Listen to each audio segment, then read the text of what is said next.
mission nanga vraiment ezalaki boye.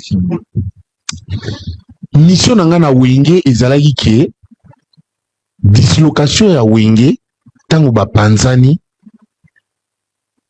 aile moko, aile gauche na aile droite ou ezalaki ya maison mère na aile gauche ya BCBG ya président JB na président Wera batu basantaki ke Wera azalaki na mwase par rapport ya JB batu nyonso bayokaki mawa tango bakabwanaki.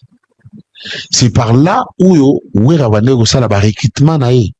Donc tout le maison mère d'ensemble avec Didier Massela, avec Adolphe Dominguez, tout le monde. Tout bande accompagné, bande ça ba recrutement pour na ke Wera a se relever lisusu, a zonga na niveau na ye o azalaki. Tant bazaki ensemble. Donc nga mission na ngai o nga baswela kanga.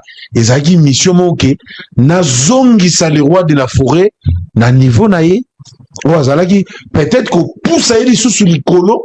Par rapport ndenge bazaki so ensemble, c'était ça ma mission. Oui, akomaki au top, akomaki likolo kutu. En d'autres termes, yom tomatsa musique a Wera. Nakolo baka ngamo kote mais nakolo baki je suis parmi ya bato yo batombola maison mère que maison mère comme na niveau o ekomi nango. Alors mais c'est qui pense que Wera ndé a fola bino alors que bino bato ko tia poids. Nani asala pena muninga? Non, ezali des côtés. Au soit Bofoulana. Ils ont des côtés. Allez-y. Le vieux était déjà connu. Ayebanaki déjà. Siko biso et loko salaki to apporter siko yo. Donc tout le bateau apporter le la secours.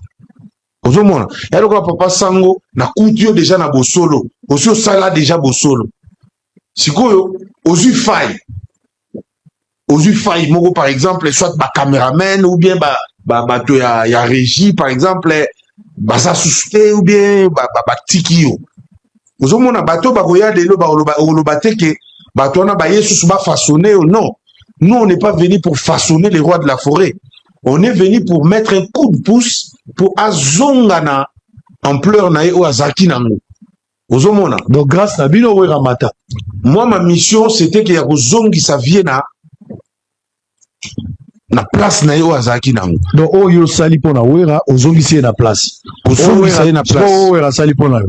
O siko ya sali pona biso ezaki ko tango biso tozo zongisa na place. Siko na étoile oyo azaki nango. En contrepartie bino pe bogani. En contrepartie nous aussi on bénéficie de cette aura là. Des échanges. Les échanges. Tozo bénéficier na aura ya Weranson. Biso tozo bénéficier nango. Ale biso siko tozo pesa makambo. Malheureusement tant bolongwe bino nyon sur la majorité vous êtes des ingrats vis-à-vis de Wera.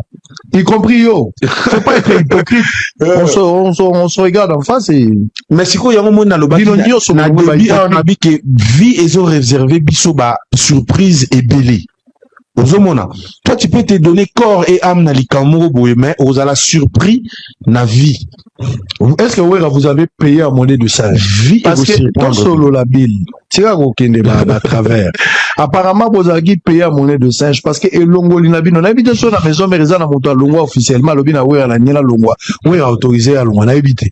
Pour la majorité bato vous avez kuna ba oyo bazaki ba ténor to bana la ferry to cheyo to che ba héritier to tie ba fabrigas ba fabrigas ba ya après ngana kutana na bango mais dans autant nga parce que bango pe baza bato baliki na maison mais surtout que l'époque na bino ba Lacoste to che ba nani Adjani, Totier ou M. Emilia, de Mingongo, Totier, Chidete Moulopoué, je pense que c'est le Oscar, Binonio Swana, Bateau Bolongwaki. Apparemment, coup de pouce au Pesa qui vous a payé à monnaie de singe. Pour Moutoumor Azala content Zalate. Qu'est-ce qui s'est passé? Bozela Guinini, ou rappelle Sabine Pesa Guinote. Bon, Kozela, c'est trop dire. Kozela, c'est trop dire, mais vie, n'a eu que vie a beaucoup de surprises. Yogo Zalomi mission nanga vraiment. Je suis congolais, ça va de soi, c'est clair et évident. J'ai grandi en France, j'ai développé ma musique en France. Le premier public que j'ai eu, etc., mes premiers concerts, c'est en France.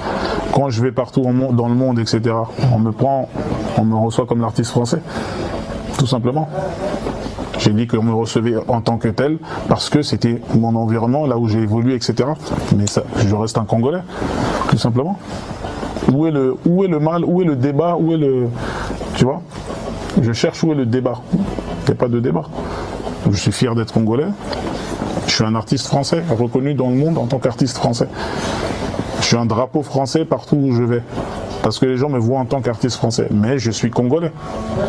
Mais quand je chante, c'est en français. Les gens qui me découvrent au Mexique, en Colombie, etc., ils vont dire le French singer, les chanteurs français. Ils vont pas dire le Congolais, etc. Les gens, ils s'en foutent. Ils entendent la... Tu vois. Si je chantais en espagnol, si j'étais un Barcelonais, les Congolais, c'est pareil. Et c'est le cas pour plein de chanteurs dans le monde.